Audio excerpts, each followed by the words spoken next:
Hello people, welcome back to the podcast. Today we have a returning guest by the name of Stephen Raynor. I very much enjoyed our last conversation and we did slag off Hyrox a little bit.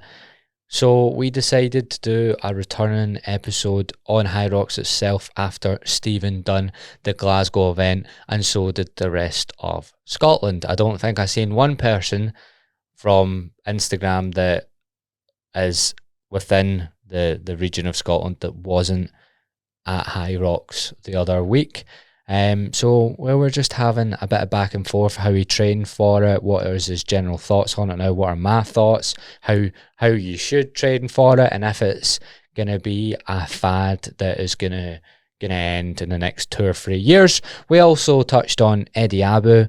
We're just trying to hit, the trending topics, be able to make clips off of this that will, get us some views, stroke our egos, and, help this podcast grow. I've been learning quite a lot about how you help podcasts grow. How can you help me? Well, you could just talk about this podcast. Apparently that's the biggest way to help podcasts grow is word of mouth. So just tell a friend. How do you even do that? That's such terrible advice to tell podcasters. Here, just tell people to tell their mates. That's not when you're here. If you fucking heard this podcast, and then they go and listen to it, I think that's a load of bollocks. What you can do is you can rate the podcast and you can follow the podcast on Spotify, and that's about it. It's very much about me just talking about controversial things, I think, which I'll continue to do and give my wee spin on it. So yeah, enjoy. How's your TikTok growing? Is it from the Hyrox slander? Quite a lot. It's annoying, isn't it, though? Because that's like... But it's like, I'd say talk about the gym, that it's split into 4 bits. So the bottom bit is now, it's funny because we can talk about this, but the bottom part are leaning into like Hyrox and Athex, so it's going to be specific to that your decision? Aye. But I brought a guy in that does it. It's Well, mate, there's a I'm making stuff up, right? But 2 or 3 years, then that'll hit its peak, and then it's gonna die. But may as well capitalize. Exactly. It's gonna die. I feel like CrossFit hit its peak, and then it didn't go down, but I think it flatlined. Flatlined, yeah. Maybe like 3 or 4 years ago. Aye, probably. But I feel like Hyrox might get people into CrossFit as well. That's our thought too. But Athex, have you seen it? No. It's like it bridges the gap. So the thing with Hyrox is it's, like I've mentioned before, it's just like a version of CrossFit. But Athex, they change every year, so they change the workout, and it's got a strength element, and it takes 2.5 hours. It's a strength bit and a Metcon bit, and and they change it every year. So it takes away the bit where folk are like, it's no varied. So it changes that, so it is varied, which is quite good. But it's a lot more cardio in it, and a lot more. So it does that, takes away the skill bit, but it changes. So it's right, that's better. Because I went to watch Dale and Gillian's Hyrox. Oh mate, it's quite you'll laugh at this, right? But I hated watching it. I hated everything about it. But there's not. So I don't know. I used to do a sport called freestyle. I don't know if I told you about that before. Yeah, keep you ups. But you could do the gimpy keep you ups, the virginy keep you ups high. But like lie on your back and do loads of different stuff. I used to busk and all that as well in Glasgow. Yeah, class. But so a lot of the events used to be shite, like the competitions, but Red Bull would do events every year in the World Championships, and it would be amazing. And they would sell out like the London Roundhouse, so you'd have 4,000 or 5,000 people watching you do it. Aye, and they've done one in Brazil. Red Bull are amazing at putting on events. So they do they'll do all the mad sports that nobody will really touch. So like cliff diving and all that's done by Red Bull. And just when I walked, there was a Red Bull. I don't know, there must be a mini sponsor on it, but there was Red Bull vans in the Madrid one. So the way they do their sponsors, they aren't allowed. You're not allowed to advertise that Red Bull sponsor your event, but they can show up and give you all the paraphernalia. So like I looked at them doing it, and they do one in the Loch Lomond, which is CrossFit, and so but they show up with their big Red Bull truck, and they give it free Red Bulls, but they didn't say we are sponsored by Red Bull. They just show up. Red Bull are like fucking underground marketing experts. 100%. Like when they done the freestyle event in London, I was never good. It was only like the best from each country, so I never, and that be UK not. Is it that big a thing? What, freestyle? Big enough that I'm not the best in the UK at the time, yeah. not huge or anything, but like I wasn't the best. The like 4 times world champion was English, so he was always there. But I went to all the events, and they showed like the numbers after the freestyle event would be on, because the world final would always get millions of views on YouTube, because they are doing mad shit, mate, like mental stuff with a ball, and they would just show you like the revenue for the next like week after they'd uploaded that video of Red Bull, and mate, they know what they're doing. But anyway, long-winded way of me saying that I don't know many fitness events that gets that many people and has that good a vibe Crazy. at it. It was really cool. The way they put it on, I know it's a boring as fuck workout, but being able to go and watch everybody, and I looked at my stories in Glasgow, and everybody I know was there. I was there. It was on everybody's thing. It was, and actually it's produced a lot of cool content, like folk are doing cool stuff, training plans, blah blah. Like it's like I went for hating it to actually not hating it that much. Like it was actually for people thinking about how to actually train for it, because nobody knows how to train for it, and I don't know how to coach people how to do it right.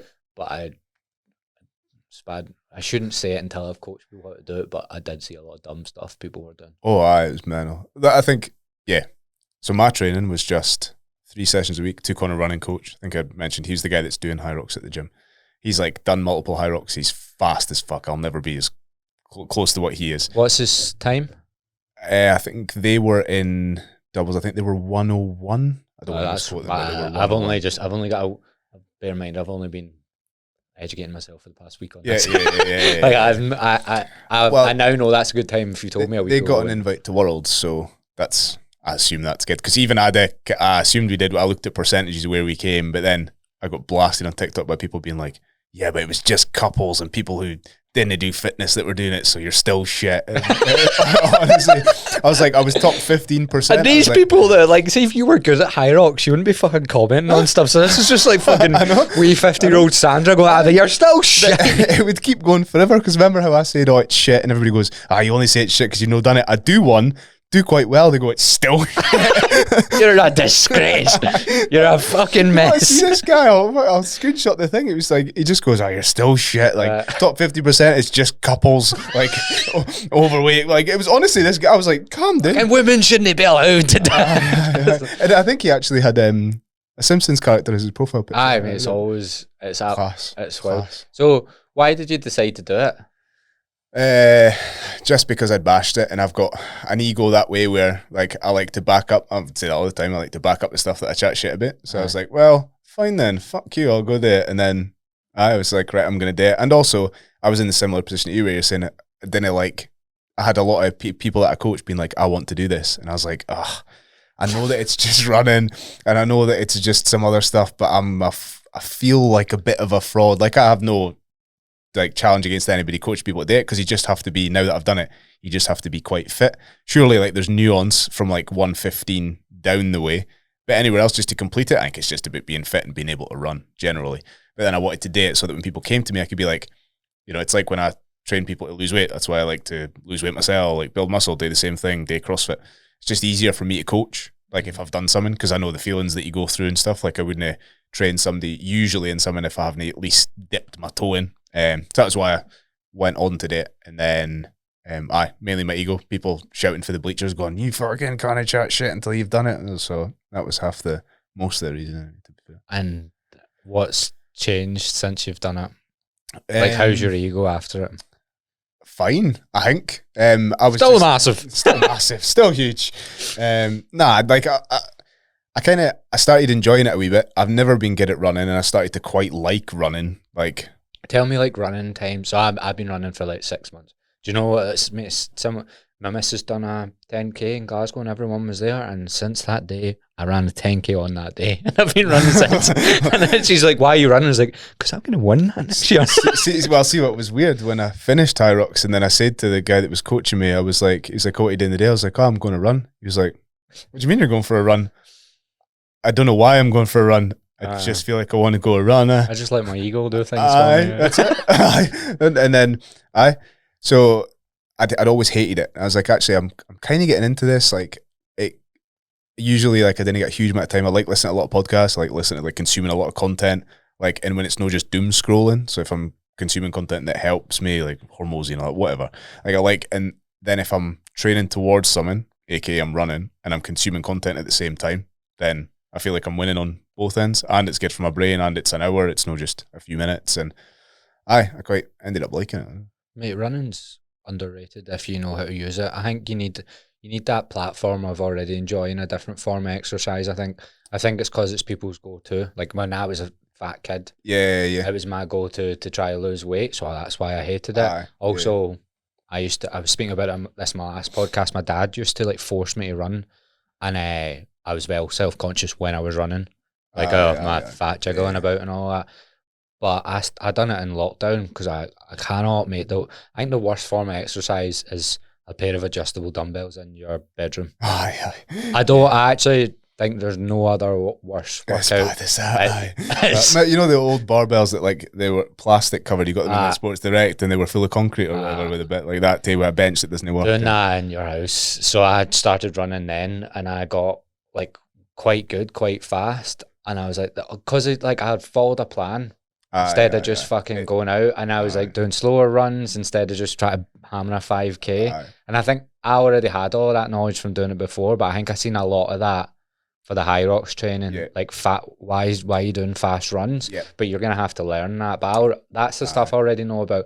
I don't have a fucking clue how to program in terms of being able to still like do a heavy pull and like the sled and still being able, and like I know nothing about rowing. All I've been told is I've got the perfect body for rowing, but I can't row for shit. Tiny wee adjustments. Like, and skier, like that's why I see when we're coming back from Hyrox and I was talking about running, and I was like, I'm a good runner, and then like you need to be like lanky. I was like, I'm very, very long. And I was on the plane, right? And like I honestly like convinced myself I could like be like pro or whatever. And I got off the plane and I was like, whoa, that was mad. I was like, it must have been altitude because I had watched it and I was like, fuck that. Like the burpee broad jumps, I was like, I'm never doing that. And I came off that plane like, I will compete in Glasgow next year and I'll win. I will win. I'm going to Worlds and I'm going to win there and all. But like that's why I don't want to say anything about it because I know I wouldn't be that good at it. Well, I don't know. I think I got relatively good. I'm going to, when I say that I'm good at it, I'm going to take that top 50% as my marker, whether it was full of couples doing it for a laugh or no, I'm no bother. Taking that as a marker, it was all right. And like I hated running like every other CrossFitter hates running. The reason CrossFitters hate running is kind of like that. So if you want to get better at cleans or pull-ups or any other thing, you can do the things you enjoy to get stronger. But to get better at running, you have to run. And so CrossFitters do like that. So when it comes up in a workout, something, and running, you have to take time away for the things you enjoy. Like in theory, if you enjoy squat cleans, if you keep doing squat cleans, your back squat will increase, right? So like there is a transference between them all. There's very little transference between miles on your feet that I've found through this running program. Like to get better at running, you have to run. And I think that's the biggest takeaway I've taken from this. So my program that I had running up to it this is what I was programmed fully. So it was 3 runs a week, 1 easy run, which was sometimes 40 minutes-ish. It was kind of ignore the pace, especially at the start, because pacings was what ruined me. So like that was the first. Going too fast. Going too fast, like having to stick to a pace. I just battered myself because the pace was never what it was meant to be. And I spoke to the running coach about that and he said, well, that happens. Like, especially when it's like run at your half marathon pace. I've never fucking run a half marathon. I have no idea what that is. And so I'd end up bursting. You almost need to like have done a 5, 10 and like, I don't know, 15, 20k at least, just so you have a fair idea. But so you can even actually just base it off a fast 5k.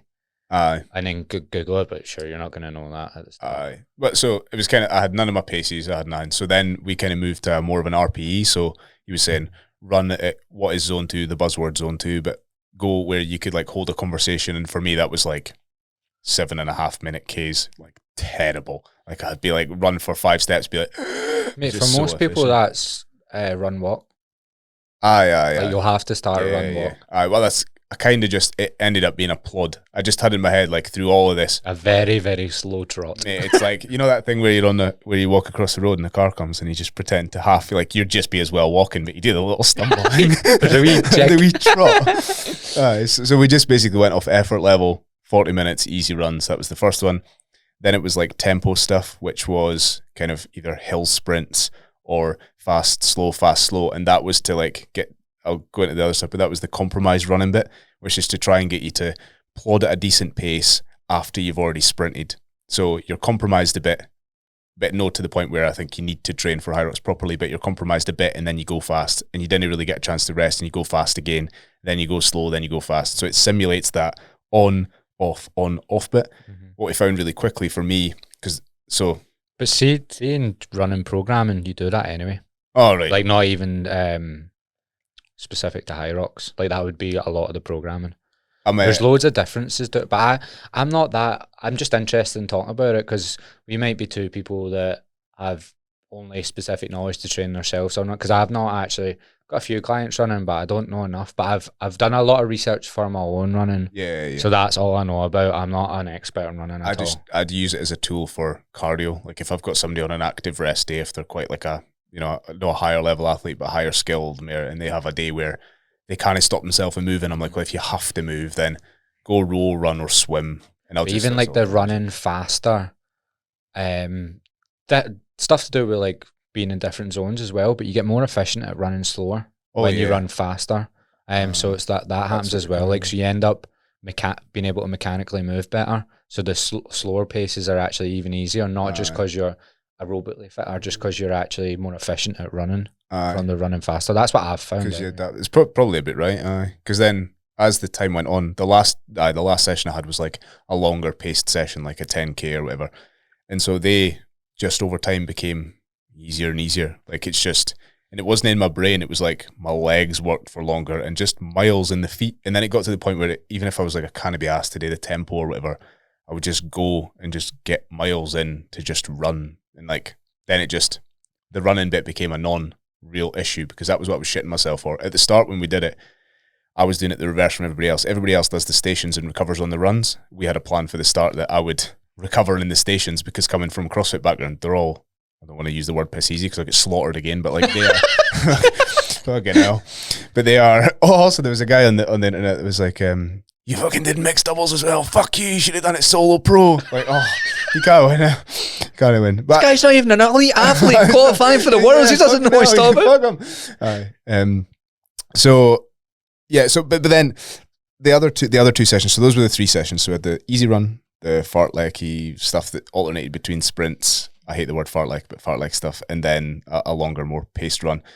And then 2 sessions a week at the gym. They were running like Hyrox specific sessions, which was one of them was more strength focused towards the actual stations, like the carries and stuff. But again, to me, they were not a real non-event apart from going out on a run after a couple of the stations. That was the issue for me, and that's where it comes to where I think the two I'd split if I was to program for somebody for Hyrox, which I still don't plan to do, just if somebody's on with me and they want to do one for a laugh or whatever, I'd split it into 2 sections. One would be that style of running, like programming, because I do think there's a way you can get away with doing it well and no day loads of running. And then the other side would basically be still running but compromised running. I wouldn't program somebody's specific strength stuff for it, I don't think, because I lost so much weight and so much strength, and with the strength elements was fine, like alongside this. So they had at the sessions, it was like, well, it's never like a 5-rep deadlift or anything. That's what Athex is. So that is one of the things. It's a 5-rep deadlift. That and like those, my missus was trying to get me to sign up for Turf Wars or something. Kind of similar to that. That's mere CrossFit. Turf Games. That is Glasgow, isn't it? Turf Games, yeah. I keep getting up Turf Wars. It's just like some American program. That's what I'm signing up for. It's come on, Turf Wars.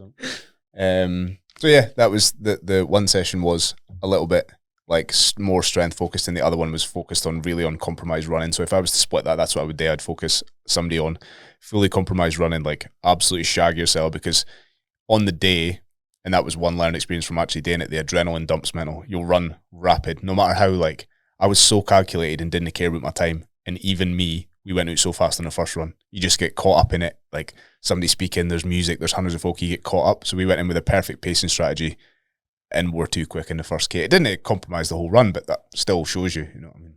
Well, it's the same with every single person I've watched about like fast 5K times and 10K times. It's like first like 70% stick bank, do not exceed that pace.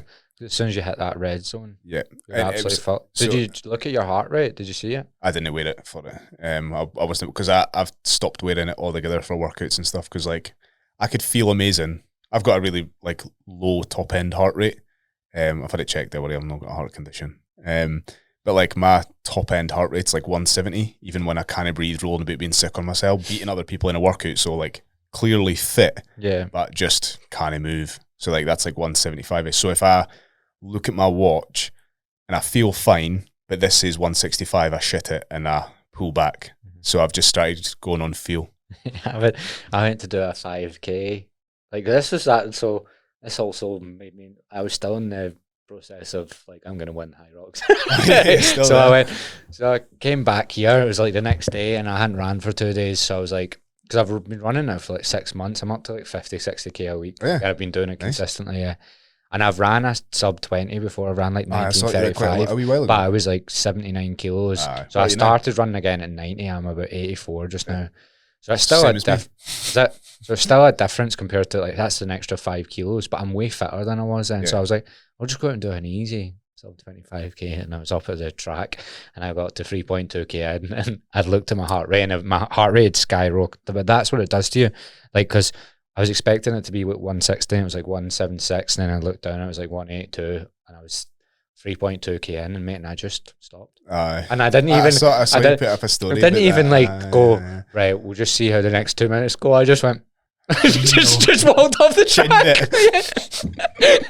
And then I just went like that. To my missus, I was like, I'm not doing Hyrox. No. But I will say that I think it is easier than just running a 10K. Like, generally, Hyrox pairs. I don't know about solo. I can't comment on solo yet. I think that would be horrendous. I'm thinking about doing Valencia solo. When's that? November. There's a big group with the guy that I was on with. I'm going to zone out for a second so that I don't also do it. The guy that's running the Hyrox bit at the gym, he put up a big post saying all these people sign up to Valencia, and I was like, it's one of those things where it's not like a CrossFit comp. If you went on a holiday for a CrossFit comp, it's an all-day thing. You get a time slot. I could have showed up at Glasgow half an hour before my slot, run my thing in an hour and a bit, an hour and one, or whatever, and then left.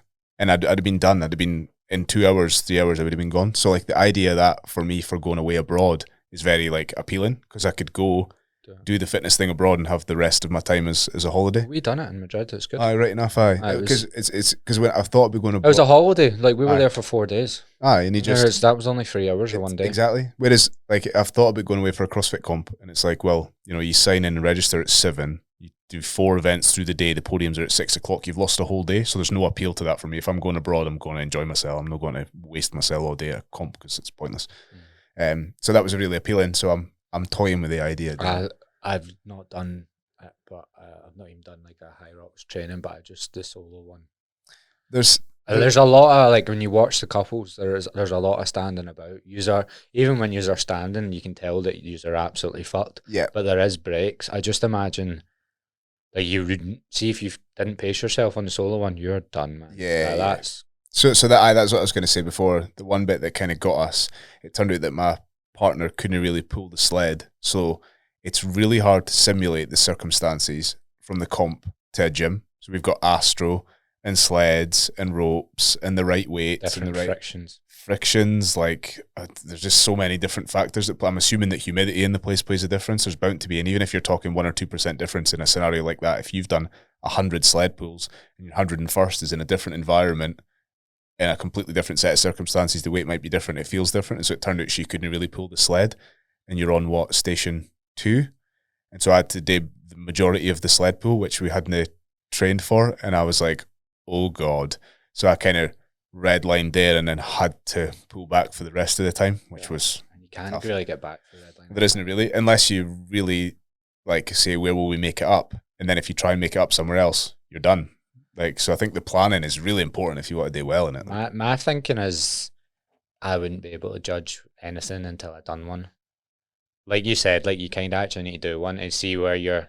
You know, you were saying it was all running, but I think that depends on the person, doesn't it? Because like I would say I'm really fit just now, and the running I'd find easy, but I've lost a lot of strength. Yeah. And you would be stronger than me before you lost strength. Yeah. So like the strength I've lost, like I think it would make a difference to me, and the sled pulls and stuff. I think 10 kilos heavier, I would have been fine with that stuff. But now I'm actually at the point where I'm actually quite weak. It does make a difference, and it's funny you say that because like I never thought I would say that, but I felt comfortable in the runs. And ironically, the thing that everybody's like, oh, that's what I can do, that's where I'm going to rest, but was where like I lost it. You know what I mean? On the runs, I was like, this is actually all right. I'm fine with this. And you're recovering like, oh my God, like I can power clean 150 kilos and I can barely pull a sled along the flare.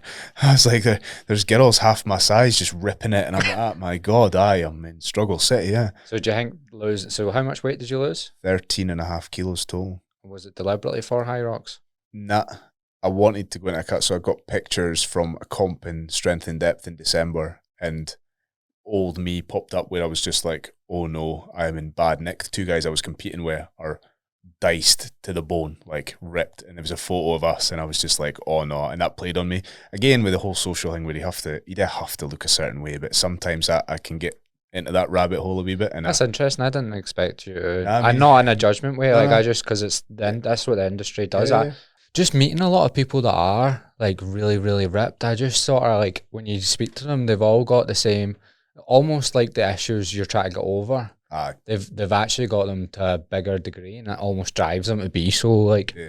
I just sort of had a lot of conversations with that, and I think it changed the way I thought about stuff. I don't know. I don't know what it is, but I did really struggle with stuff like that. That CrossFit gym in Bali. Oh yeah, I remember. Sort of hit me a wee bit again, but I ended up doing the opposite. I ended up just like taking my top off and going, I'm the worst nick in here. Yeah. But I don't really care. I think it kind of fell in line where, because I've never struggled with that. I've never given a shit whether I was like big or chubby or whatever. I've never really cared, because once I lost all the weight, I was so proud of where I'd lost it all originally. I forgot you were really heavy when you went through a big weight loss, and then I was like, oh, I'm super proud, so I'll never let that bother me again. And then I saw the photos, and for some reason, I have no idea. I think it's because as I've started to like creep up a little bit on socials, I'm putting a bit more pressure on myself to grow a wee bit more. And so it was just subconscious. I just didn't think. I was just like, all right, I must have just let myself fall into that a wee bit. And it was tricky, because then I saw it and I said, right, I'm going to make the decision. And actually then I thought maybe I've gotten a bit lax, because when I used to cut for fighting, I was really good at it. It was like my bread and butter. And like I backed myself on being able to do that for people. I was like, oh shit, is there an expectation I should be this if I'm wanting to get up to where I want to get on socials? And actually halfway through I realised, right, I'm not doing it for that reason. I'm doing it because I want to feel healthier, right? So that was cool, because I started to feel better, and then I went, right, this ties in line with Hyrox. So I did have that realisation halfway through, but it began because I saw the photos and I was like, I'm not happy with the way I look there, which was odd for me, because like you say, it's not like my character. Yeah. I wasn't expecting to talk about this, but I just, because it's a big problem in the industry, and I don't know, I think I would have, so I had the opposite problem. I'm now starting to think about what I was like when my social started growing, but I had the opposite problem of being too small. Right. Aye. And really feeling like I couldn't talk about lifting. And to be honest, I couldn't, but that's why I done a full year's strength training, got up to 95 kilos, and then became a runner. Lost all my strength. Well, so we'll come back to that image thing, but I've thought that, and I've told a couple of people that I'm thinking about doing a marathon. So, and it's because in my head, I feel like now that I've had this realization, I talked a little bit before where I have to say I'm coming off the diet, I'm too light, I don't feel great at this weight. Chances of me being at this weight and this running fit in my life again are slim. You get the exact same thought process as me. This is where my head's at. So I'm like, I'm never going to be here again, and I want, that's a bucket list thing for me. So I'm like, this would be the perfect time. It'd take me 10, 12 weeks like of solid, because I know I hated running and did 5 sessions a week total for the last 12, 13 weeks. There's nothing stopping me just putting more miles in from now for the next 12. So, I could prep for a marathon in 12 weeks and do all right.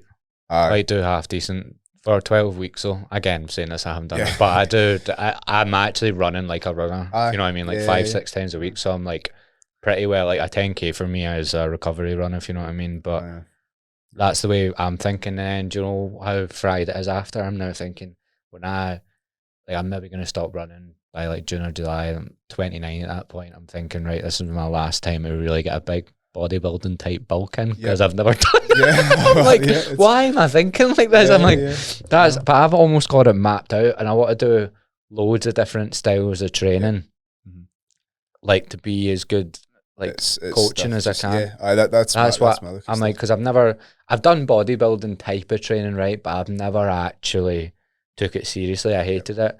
I took the strength training shit seriously, where I've done 531 for a year, and I massively improved and learned fuckloads from that. That doesn't sell though, 531. No, it doesn't. But being able to do all of them like just makes me feel good as a coach. If That's you know what I mean. mine too. That's why I try everything. I like to try stuff, particularly with diets. Like I've now found that that's not the way I want to go. But particularly when I've done my whole plant based, and when I've done, tell me more about that. It was good. I just did 31 days. I was having like gut issues and stuff. Like I was just general health, and so I'd saw a lot about it. I had one client said I am plant based, and I was doing like nutrition help stuff. And so I was like, I have no knowledge of this. I know that everybody says I can't get enough protein in. I know that the people on this side who say just go plant-based, like in all the propaganda on Netflix and stuff, say plant-based is the best thing in the planet, and then the carnivores say, no, it's not, and it's not. I was like, you know what? I've got enough commitment to this because, I'll be able to do it because I just want to know. So I was like, from day one, I was like, I'll just do 30 days, 31 days. It ended up being no dairy, no cheats, no, like nothing, just cold turkey on day one.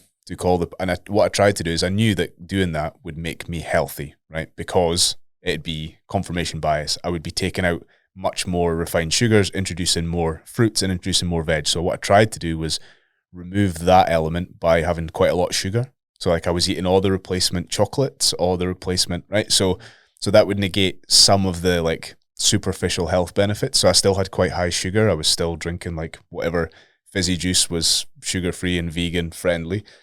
And then I kind of started to, and I started to feel really good. And one of the biggest outputs from it, I'll go over what it was like start to finish, but the biggest output for me from it was that, and I never really thought this, I thought it's one size fits all. It's high protein, eat as well as you can, like eat to your, calories-ish if you want to like taper down a little bit, if you want to lose a bit of fat, go up a little bit if you want to build a bit. But it's this generic of it's meat, fish, seeds, blah, blah, blah. But actually, I think that everybody is very, very different. Like I think some people benefit massively from plant-based. I think some people like plants and chickpeas and stuff didn't agree with them, so they should be more meat and more dairy and more eggs. And that was like the biggest learning for me, because I've always ate meat and thought I felt great, but then just eating plants, I felt way better again. So now since coming off it, I'm like, even through this cut, not even by choice, I've been 60 or 70% plant just because it makes me feel good. Interesting. I think that's where we're going to come on to Eddie Abbew stuff. And that's the thing the more, because I'll be honest, I've lost quite a lot of brain cells recently because I've been doing a lot of these type of podcasts where I'm like hitting a big topic. So like spent a while on Stephen Bartlett's bollocks. That was brain cells gone. Then like Liver King, Paul Saladino, all of that, and Eddie's up there losing brain cells. But that's what I'm finding. Like it's like even Jordan Peterson, right? He's at such a massive bias because of the autoimmune disease him and his daughter have, that he thinks that everybody who doesn't have autoimmune diseases should eat like them too, when they know nothing about nutrition. His daughter, as far as I'm aware, is a lot better at being like, look, I've got a bias. Whereas he just comes out and he's fucking he's a charlatan in that area, especially when he talks about something that he shouldn't massively know. Shouldn't be. Him and Joe Rogan should not be talking about nutrition. They don't have a fucking clue what they're talking about. But that's what I'm seeing. It's like, oh, you changed a bit of your diet that worked for you, and now the full world should change it. It's like Eddie Abbew's like saying he cut out refined sugars and he stopped having panic attacks, sore wrists, sore knees, depression and anxiety. Eddie, that would maybe be the plethora of gear you were smacking into that caused those things, and being 23 stone. The thing with him is odd, and when he says, building muscle and blah, blah, blah, retaining muscle from a scientific point of view, isn't it actually that difficult? You hit a protein target to retain muscle, as long as you continue lifting and you eat enough protein, right? Irrespective of the protein source, it's been proven multiple times. But because he built all of his muscle, and he's open about how much, this is a contradiction he has. He built so much muscle taking copious amounts of gear. Like he's open about it. He talks about his gear usage. He was at the Olympia, like the guy. He's on the same stage as Ronnie Coleman. He would have been on literally everything that existed. He built all of that, not because he ate 43 eggs a day, because he was on copious amounts of steroids, and he never talks about that. He says you can build muscle with this food. He's never done that to be able to prove that. He built it on steroids. And retained it. Yeah. So which is easier. Yeah, it's like exactly. what is the advice we give all our clients? I say if I've got a client that's been lifting for like 2 years with me or whatever, I'm like, right, see if you go for a stressful time, 1 or 2 sessions a week and you will maintain your strength. Yeah, probably. sure. You might lose a wee tiny bit here or there, but it'll be nowhere near as hard as it was for the last 2 years of you being consistent. Yeah, maintenance is so much easier. And then even like the source of the protein, even in multiple studies, has been shown to not even matter that much. Like the genuine source to just maintain it, as long as you're satiated enough, as long as you're eating enough calories over your BMR, then you will maintain it. You're not building anything because of what you're taking in. Like it's ludicrous. It's just you never get away from the cults. This is what I was trying to stress to you about how, and I say this to a few people that I see growing, right? Because that's your main goal just now, isn't it? It's like to not lose your mind is quite hard. Yeah. Like because you start pigeonholing yourself into what's like you could probably like genuinely, I reckon you could get to 100,000 followers if you just played this CrossFit Hyrox card and just kept on like slandering it and stuff. But then it's like you get this toxic following that keeps making you make that stuff. And that's like what Eddie Abbew's done now. He notices now that if he goes in a shop and slags off Red Bull, but if you look at the comments, these people are all insane. Yeah. And that type of content will attract people who are insane. Yeah. And it's just like, what are you actually doing? But what are you actually achieving? They're building, well, him in particular is building a big cult of people who are just no nice. And like my biggest issue, and I've cracked on about this before, is that like I would agree, like what he's talking about, fine, that's a good diet if you want to be there and that works for you. And if like when I talked about plant-based, if that works for your gut, makes you feel alert, you're fueled for the gym, you recover fast, tick the box, sound, whatever. But what he's saying is cut all of it out at the same time, take out the cereals, take out blah, blah, blah. Like me and you have been in a position where you've been overweight and then lost weight.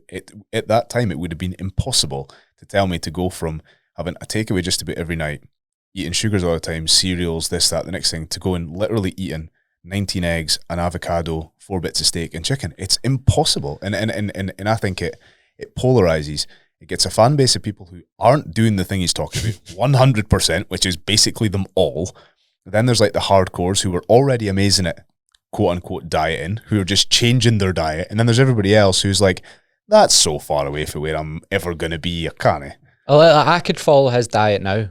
Like I could do it, okay. and I would probably feel quite good. I would actually still struggle a wee bit. But me 10 years ago, not a chance. Say that, exactly that. And that's the problem. I don't want to go down this path too much, but this is where eating disorders are bred from. This type of content, this type of like fucking sensationalist approach that you can just cut out. Yeah. It's like you have to be realistic of what's the environment we live in. We live in an environment full of processed foods. I don't know what you can't avoid it. Any event, imagine you go to an event, a birthday, anything. If you want to have friends, you're gonna eat.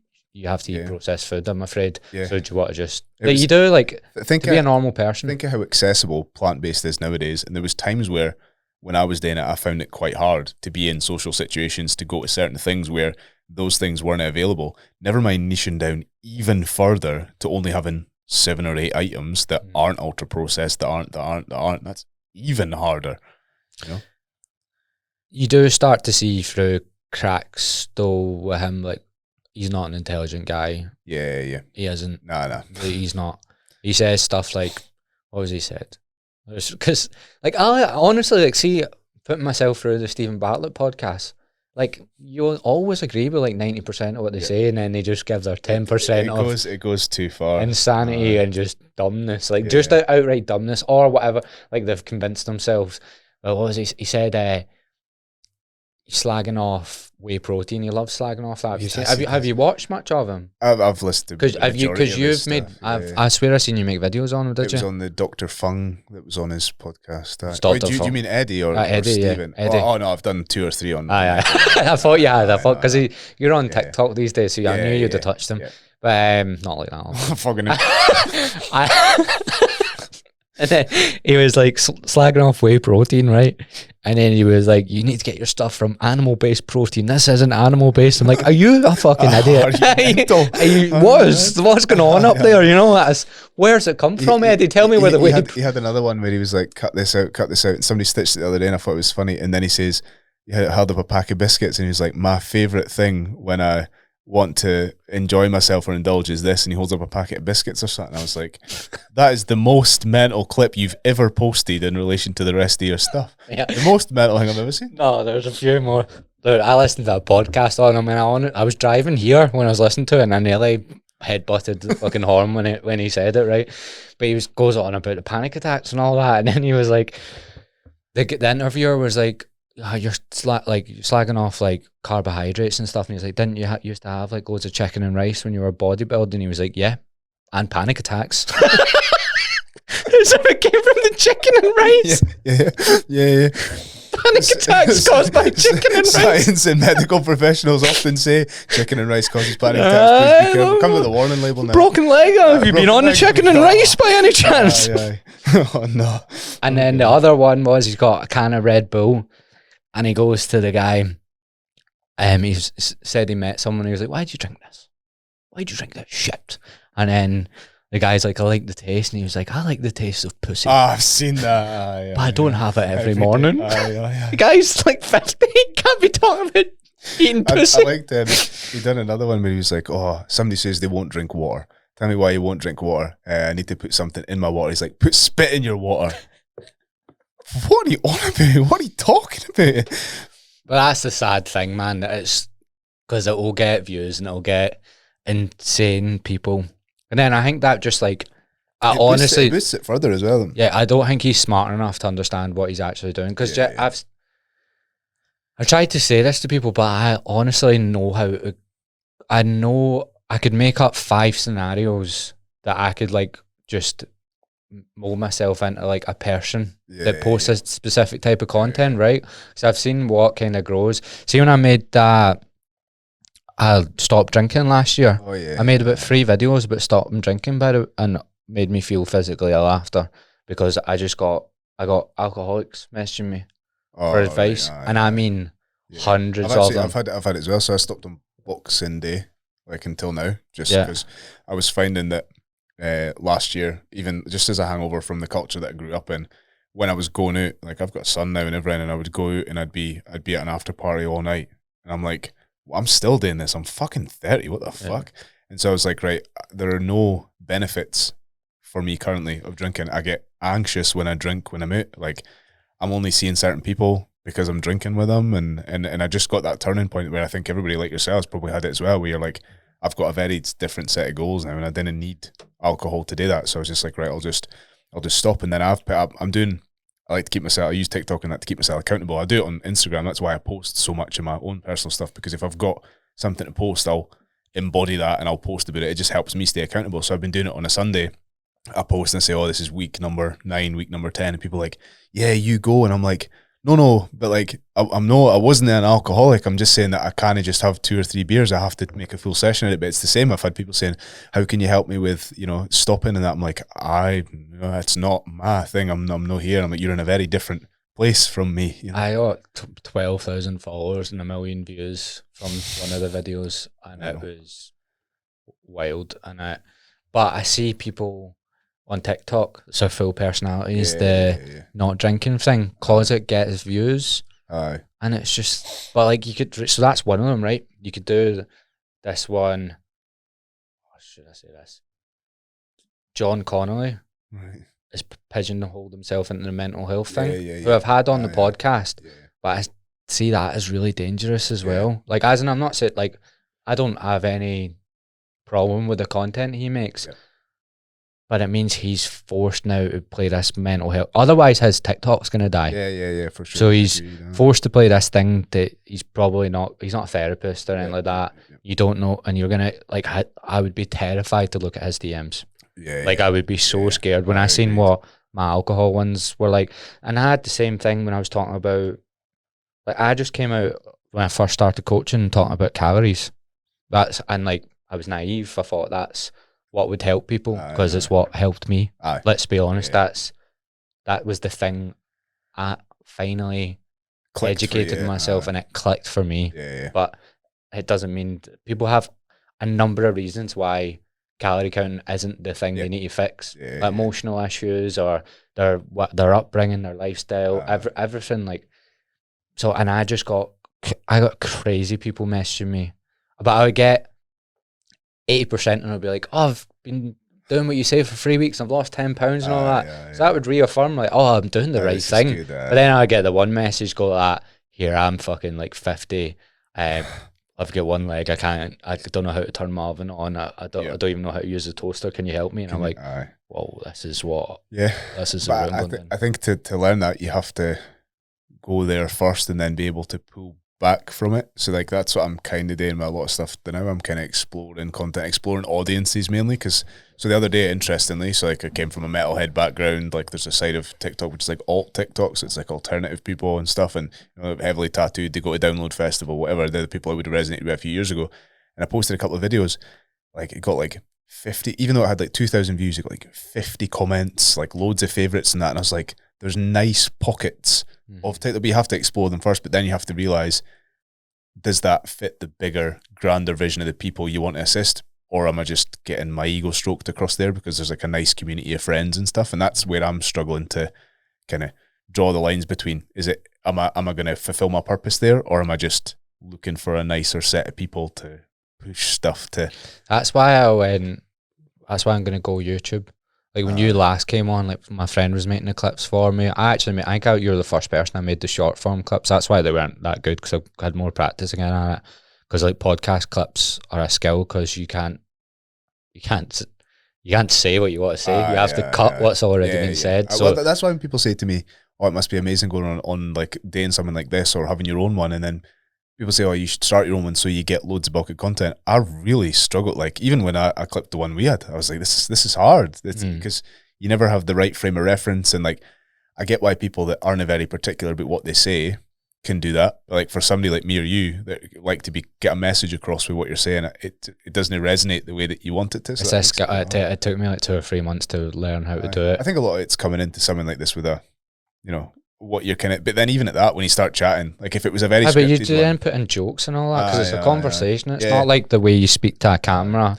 But you can see sometimes with podcasts like that where it does become that. You can see it's like one person has one thing, and a lot of Stephen Bartlett stuff like that. Well, that's why it's not a good listen. Yeah, because I've read, or was it yours I listened to on your podcast where you were talking about where he's not even there? No, that was Dale's speculating. Right. That was a conspiracy theory. Dale has that he actually just like he like AIs himself. I think I don't know. Oh, right, I say fuck, I made that up. But I think that like that does come to a point where it isn't natural, right? So you can see like that Dr. Fun guy that I went in on, right? It's the intermittent fasting guy, whatever. I would like to talk about that, but where it's like one person says something and then he just has a script of things he says, right, here's what I'm going to say, and that for short form works class, because you can just go, here's the thing I wanted to say the way I wanted to say it, clip, bang. But well, that's it. I think Stephen Bartlett's podcast lasts 3 hours and they just cut everything out, because that's why they change the angles all the time. But I had one guy comment on my video about Steve, like we done the podcast on him. Those clips went wild. I actually haven't told my mate, but I put 2 clips up of him. He was getting well anxious about it because it was mental people commenting on it. Again, this is what I mean. Like to even grow my podcast, I have to talk. Like, see when I clip up this Eddie stuff. This is going to be insane, people. I don't often feel comfortable with it, but I do want to grow the podcast, and it's like, where's the line of what's, because I'm happy to slag off Eddie Abbew because I think he's a moron. I don't really care. It was the same with Stephen Bartlett. He's an absolute grifter. He's a full-on grifter. I don't really care if I get called racist. I don't care, because I'm clearly not racist. I'm just slagging off the biggest charlatan in the country just now. Aye. Well, what was I saying there? So I made £400 off him slagging off Stephen Bartlett. Love it. On TikTok. Unreal. Mrs. like, we got a holiday out of that, but I haven't told him yet because he was going to take them down. I was like, mate, I'm loaded. Come on. I'm currently at fucking. Well, I got the Creator Fund program thing. Cracked it like 2 days ago. You want to know what I made in 2 days? You ready? 70p. 50p. Well, people were like, fuck, you must be killing it now. That's the 400 quid. Well, that's it. I was just 2 videos, went nuts, and every other video's done shite. YouTube pays really well. Like, I was monetized on YouTube for 3 years. I just got my monetization back, so I got a tech review channel. I think I typed this last time. And so I just got monetized again, but that turns over all right. Like, I looked at my earnings for the whole time and it was like 1,900 quid over like a year, which, considering I hadn't touched it, so I got monetized and then I done it and then my kid was born, and so it just run with my old videos for 2 years and it like just made that money, which is actually decent. That's my aim. I want to get away from TikTok and Instagram. I just want to do YouTube. I want to like spend the next like 5 years doing coaching and YouTube, and then give myself a night. Like, I can't do TikTok and Instagram without losing my mind. Yeah. It gets too much for me. It's almost like stimulation overload. The stuff you have to do to get views, it just doesn't feel nice to me. And I use the clips. The way I can justify the clips is half the time it's not me. Well, either is that. No. I can just clip other people saying saying controversial things. And then also, because I'm trying to grow the podcast, I'm just like, right, but that's not like that. If you actually listen to us, there's nuance and it's fine. The ones with the therapist were quite good. He's like an intelligent guy. Paul's well smart. He's crazy. Like, did you listen to some of that? Mate, Paul's switched on. Paul's great. And the stuff I put up was more of the sort of like political chat. But I listened to the rest of it, and it was just like, he's just so. I think what's mispolarizing about him is he's very honest, and I think now actually when it's becoming very easy to see the bullshitters between the honest people, like people who are. I'm always, and I said this to you last time when I was here, like people who have an opinion and then go, here is my opinion and here is why, and I'm open to a conversation about my opinion, rather than what is a lot of the stuff now, which is, here's my short form opinion on something, chop, that's it. I'll just decide. Somebody like Eddie, for example, who'd go, here is the thing you have to do, fuck you. Whereas you can very much tell if somebody's like, here's what I think about a thing, I'm open to a discussion on it. And those people, I think, over time, are starting to break through the rest, and the rest are kind of starting to dwindle, and that's the only reason I have some hope for the short form world, because I think that people are wakening up to people being full of shit. You know, I genuinely believe that, and it might be because I'm in a slightly nicer side of TikTok currently, but it just feels like people are, you know, seeing the light a wee bit of to who's full of shit and who's not. I think people are starting to follow less controversial people. Which is a good thing. Yeah. It's like you wouldn't grow the way James Smith grew now. No, not a chance. That wouldn't work. Like just being like outrageous and swearing and all that wouldn't work. People are over that sort of way. You can see, and I get why they do it, but when you can see brand new content creators coming up, like they force swears, right? And like it's quite it's quite a common thing, especially like Scottish PTs. It's like it seems to be a big thing now. Like swear right at the outset of your thing, and you're like, you can now see, because you've seen it so much. Now I don't even think you need to be different. I think you need to be like you and you and good. Yeah. That's it. And whereas before it did work to have to be completely different and shout about stuff, unless you're the absolute unicorn like Eddie or like somebody random that just explodes because they're ludicrous, the Tates and so on. But now I think it's just people are resonating with people, which that's why I have a small bit of hope for it. Well, I think Eddie and Sam Sulek, people forget the reason they've got so huge is because they're geared out. They're not. Yeah. Sam's like, even Eddie still looks like he's standing there holding a Red Bull and his biceps fucking huge. Well, he had a video the other day where he was saying, "Oh, somebody." I still consume loads of his content because I like to talk about it and I like to make myself angry. I'm what is it, masochist sadist, one of the. I know, mate. That's how we've met. Exactly. And so it's just the other day he says, "Oh, somebody phoned me and they said, yeah, I just want to get abs like you. How do I do it?" And then he pulls his top up. He goes, "Abs like me," right? And he actually pulls it up. And the guy, what age is he? Like 60? Oh, he's got to be well into his 50s, I would say. Honestly, like, he does see abs. Like, it looks like he could just stand up and go on an elderly category at a bodybuilding show, right? And he's like, "How do I get out?" And he's like, "Eggs. You eat eggs." Mate, what are you talking about? What are you talking about? And he's like, not egg whites. He's so against egg whites. It's really, he fucking hates egg whites. You know what that reminds me of? It reminds me of the Slimming World Sins thing with the banana, non-mashed banana eating thing. It reminds me of that. Like, oh no, you must eat the yolk and that. It's like, it's no fucking, just fucking eat the fucking egg, you knob, or eat the whites. Do whatever you want. It's just scaremongering. Yeah. All it is scaremongering. But you should go. I like to read his comments. It's just like, Eddie, can I have a banana? And they're being serious. They're not. It's not even. You get the sarcastic ones and all that, but they're being serious. Sam Sulik's an interesting one because obviously he's the most geared guy, probably currently on the internet. That's the most famous steroid man. And I've had 3 or 4 young guys lately come to me for coaching, and they mention him as a frame of reference, and they're like, and in 2 of them, one of them said, what gear should I take? And I was like, you're 16. Like, that's a horrible place to be. And then the second one was, how do I look like that? And my response is, you would have to take copious amounts of gear. And apparently his steroid cycle got leaked recently, right? I mean, it doesn't take a genius to work out all the stuff that he's taken if you're relatively well versed in it.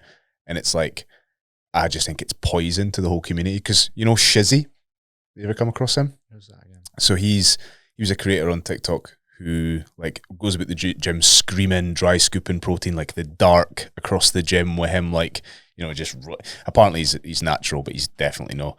And so like that has bred such a weird environment. There's guys in the gym that I'm at that will come in late at night, headphones on, a hoodie, and I like that it's getting them training, right? That's good. Preach about that all the time.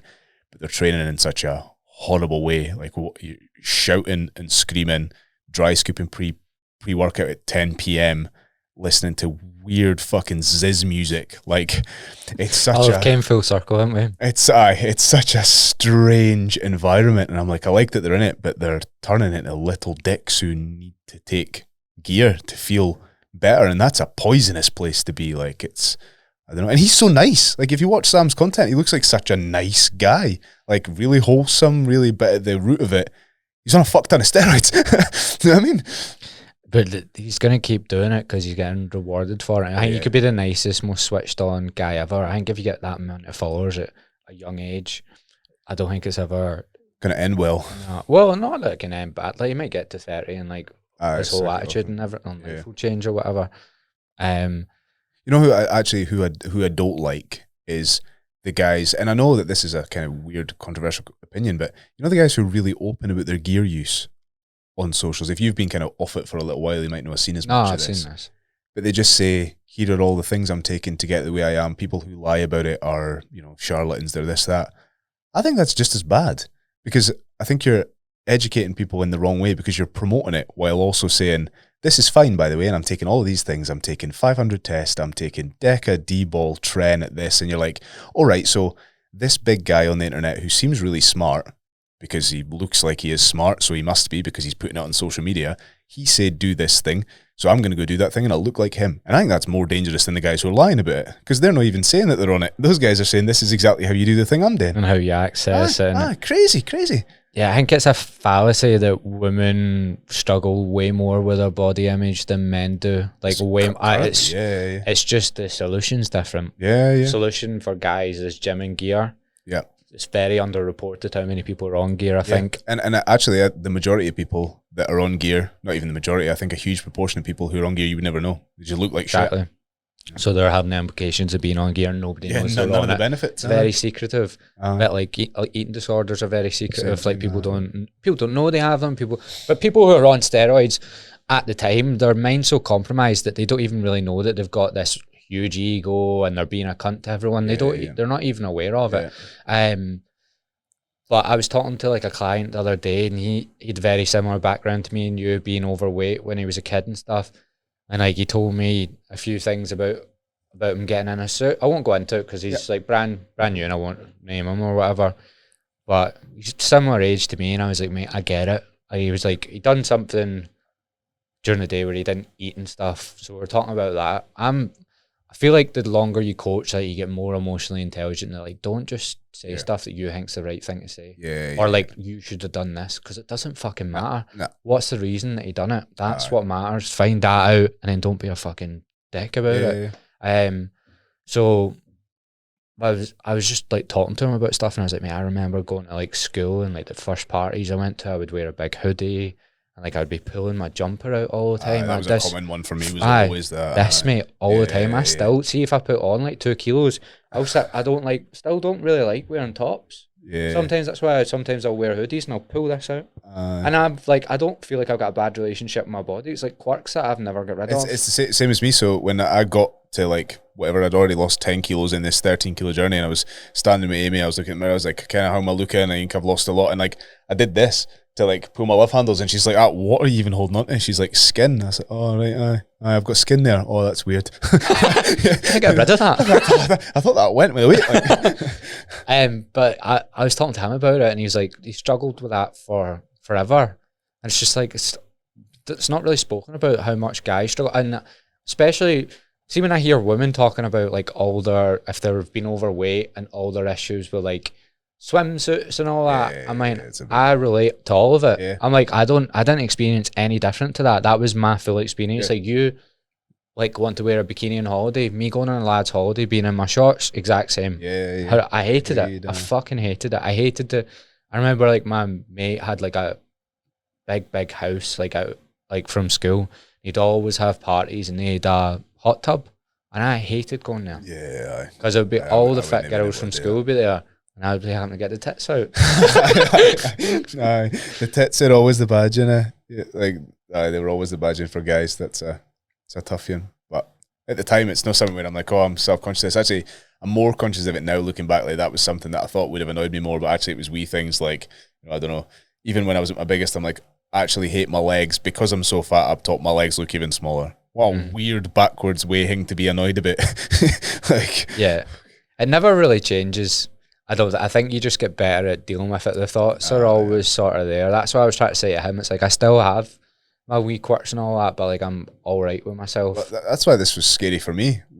Why I went on this 12-week massive weight loss thing, because I hadn't had thoughts like that for years since I lost all that weight. And then suddenly I was like, oh, there's a picture that I'm not happy with. Damn it, I need to go on a diet. I'm not happy. These 2 guys I'm competing with are diced to the bone. Like, and even to the point where I felt like the comps I was competing at, everybody else is, juiced or not juiced, whatever, but they look a certain way, and rather than thinking about it's my performance that dictates how I'll place against them, I'm like, oh well, the way I look must play a part into how I'm going to place in this comp. I didn't like I would out-clean everybody, but I thought maybe I would perform better if I looked better, which was what. Do you feel like you have a different physique to most CrossFitters?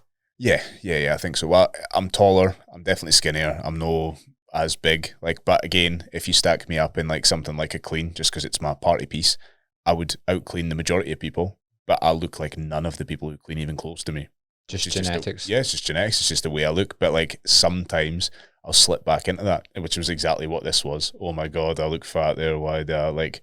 In which I know that I quite like that, but like when particularly women speak to me about that, and they kind of will sometimes say, oh well, you don't get it because X, Y, and Z. Just like you mentioned, I do get it. I looked at a picture of myself at a comp with my top off and was like, oh my God, I look so fat in that. That's like, not suiting to gender norms or being misogynistic or that, but like that's what women usually say. And that's what I said. I look fat there. I'm going to go on a diet. And I did it. It's just it was a weird world to slip back into. Are you comfortable talking about what we were talking about before? Like you felt like we were openly talking about like having like eating disorder symptoms, because I've spoke about what happened when a bodybuilder dieted me. So I've never pigeonholed myself or thought that I've struggled from eating disorder. So much so that I'm very, very disciplined in that I did the 31 days plan. I've done carnivore, I've done keto, I've tried everything. So I thought like I'm very in control of my feelings and my discipline around food.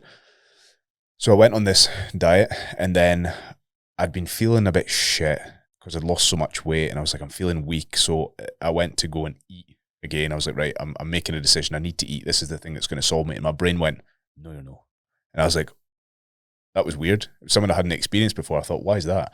And I thought, all right, I'll just ignore it and I'll move on. It was just a kind of passing thought.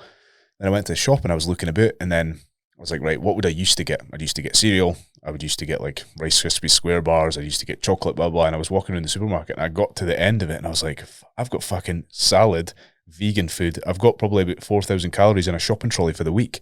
What have I done?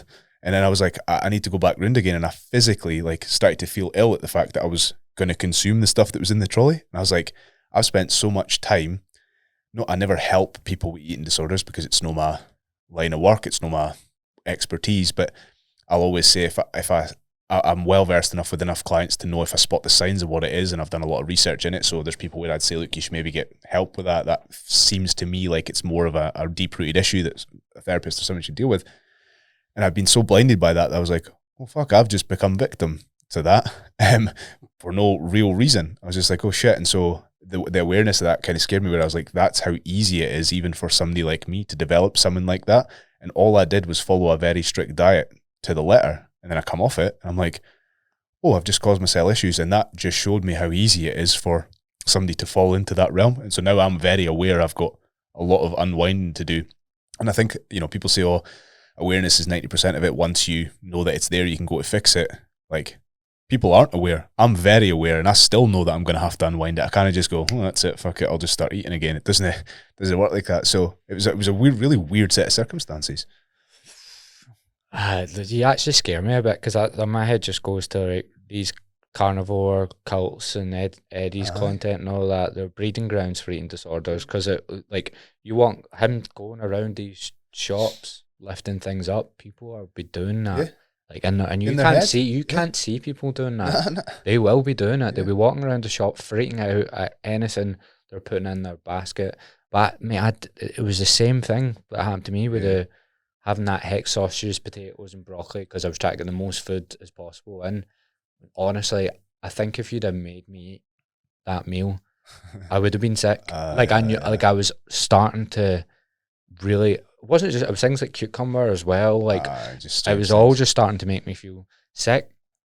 And then my coach at the time was trying to further diet me, and when I told her I'd just stopped and I'd already went up to like 3,000 calories for 4 days. Yeah. So I was at that point where I didn't have to binge. That wasn't like uncontrollable 3,000 calories. Yeah. It was just like that. I'd actually chose that number and I was like, I'm doing this because I can't. And he was like, right, we're going to reverse diet. And I was on 1,600 and he was like, we'll start at 1,800. And I was like, mate, you're an idiot. You're a genuine idiot. Yeah. And these people get like, but some of them, a lot of these people have eating disorders undiagnosed and they're giving them to people. But think about it like this. So I've been in this world for a number of years. I've spoken to hundreds of people, literally hundreds, about diets. I'm extremely disciplined. I've managed all these things over months and months, days, weeks, tested them all to within the letter, never missed a macro, here, there, so forth. And somebody like me, know that I'm all high and mighty, but all it takes for me is to follow a diet for a certain amount of time and come out the end with something like that. Like, that's scary. For then, imagine somebody who's not in the know, not got the experience, not got any of that. They watch one of Eddie's videos or they watch one of Sam's videos, both ways, right? Because Eddie does it, eggs, avocado, blah, blah. Sam does chocolate milk, or all this kind of stuff. Imagine you just. I forgot about it. I didn't even touch on his diet. I forgot his diet's insane into chocolate milk and all that. Outrageous. But imagine somebody who doesn't have the knowledge and experience. They pick one. Imagine the damage that's going to do coming out 8, 9, 10 weeks later. Like that. So that could be lifelong, irreparable, really medically hindering, like, work for them. Like it could be horrible coming out of that. And that's what really aggies me. And people go, oh yeah, but they've got a good intent. They could have the best intent in the world, but they need experience of. They need not people. Be a fucking idiot. I know, exactly. Which is hard for them. It is. It's difficult because it's hard for them when their bank's getting fucking. Being a fucking idiot gets millions of followers. That's the fucking. Yeah, they don't get it because they just see those positive comments. Yeah. Like I told you, I was getting them. I've lost 8 pounds in 3 weeks. Oh, you're class. You're amazing. I was getting all of that positive reinforcement, but something didn't feel right. Yeah. And I think they can just switch that off. I couldn't switch it off because I knew the overall picture of my content wasn't. Yeah. Well, I knew it helped some people, but there was also a lot of people I was like, that maybe shouldn't have been calorie counting. They should have been. I'm pretty confident in just telling people to go to the gym and learn how to lift weights. I'm pretty confident that doesn't have a bad impact. Yeah. Like, I'm not saying everyone will do it, but I'm positive that it's an overall positive impact that hits less people. Yeah, like less people want to hear it, but I'm more comfortable with that message. If they do that, it'd be fine. They're probably not going to end up with something. Yeah, and then they can learn some of the other stuff. Well, last thing I want to touch on, but I don't have a clue about this. I don't know why. When you start to get in that eating disorder territory, do you have a clue about this? We're two people that will have a clue, so we're just talking from experience. Yep. Do you think it's just due to how long you've been restricted for, and then the culmination of thoughts over and over again, like you avoid that? Because mine was purely like of calorie dense foods. I was like, dove the calories for that, dove the calories for that, dove the calories for that. I think so. When you say you can build a set of good habits, you can build a set of bad habits. And I think that dieting inherently, and it's at its core, you have a diet and you can improve it or make it. But when you go on a diet, you can build a set of good habits for your diet, bad habits for life. And if you come off your diet, you keep the bad habits are habits. Habits are habits. They're things you're ingrained to do. They're things that you're inclined to do naturally. So when you're like, I'm going to go against the grain and not do this thing that's a habit, you're like, oh shit, that was fit for purpose. Now it's no fit for purpose, but it's a habit. And so you've got a habit to break. You've now got a bad habit to break, which, it was a good habit. You learn yourself good habits, and I've now got a good habit. Yeah, you're getting a reward for it. Yeah, and so I think that was what was tricky for me. I'm like, I've been like, yes, tick success. I've created these good habits. Now that I'm not on a diet, it's a bad habit, and I need to break it.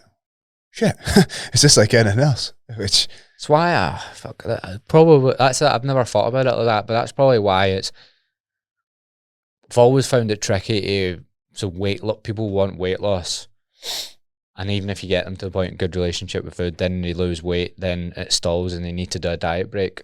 So hard. Yeah. So hard to get people mentally attuned to diet breaking. You need to be a really regimented, emotionally intelligent person. I think if it's easier to diet break if you were shit at your diet, because you're not really taking a break for anything. It's ironic that the people who are really good on their diet are shit at coming off it, which is hilarious. What a weird world to live in. More psychology to do with that than you realise. I think that's what I've learned.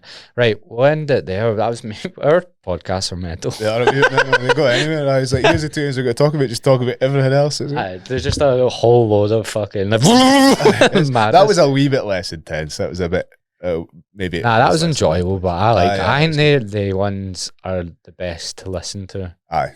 Like, as in just going off on one about things and having a wee laugh. Tell me about what your gym, if you're allowed to talk about that, and just so you can plug that, and then that's... Yeah, so in the process of taking over what was CrossFit Tweedbank, which will be Unit 8, plan is for it to be the biggest fitness facility in the Borders, split into 4 sections.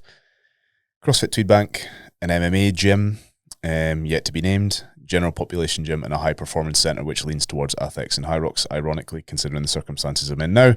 But those will be the 4 separate areas, and so it will be the home of all things fitness. And you're going to be running it? That's going to be me that will run in it. Are you going to quit your other job still, didn't you? Are you quitting it? Still there. Yeah, it's absolute madness. But now I've already found myself... You should do more. Yeah, I think so. I think I've got a spare 2 minutes at 4 a.m. Fucking hell. But cool. I might come down for a session then. You should. You can pick a place to go. Do whatever you want to do. Hyrox. You need to do jiu-jitsu. Everybody thinks it's fucking cool. No, I'll get battered, mate. My missus keeps slagging my wrists because they're so skinny. Mine's are small. Like that. Well, now they are. Fucking look at the size of that. Lost about 300 kilos. She says she can batter me. Right. Thank you very much for coming on. Yes, cheers, fella.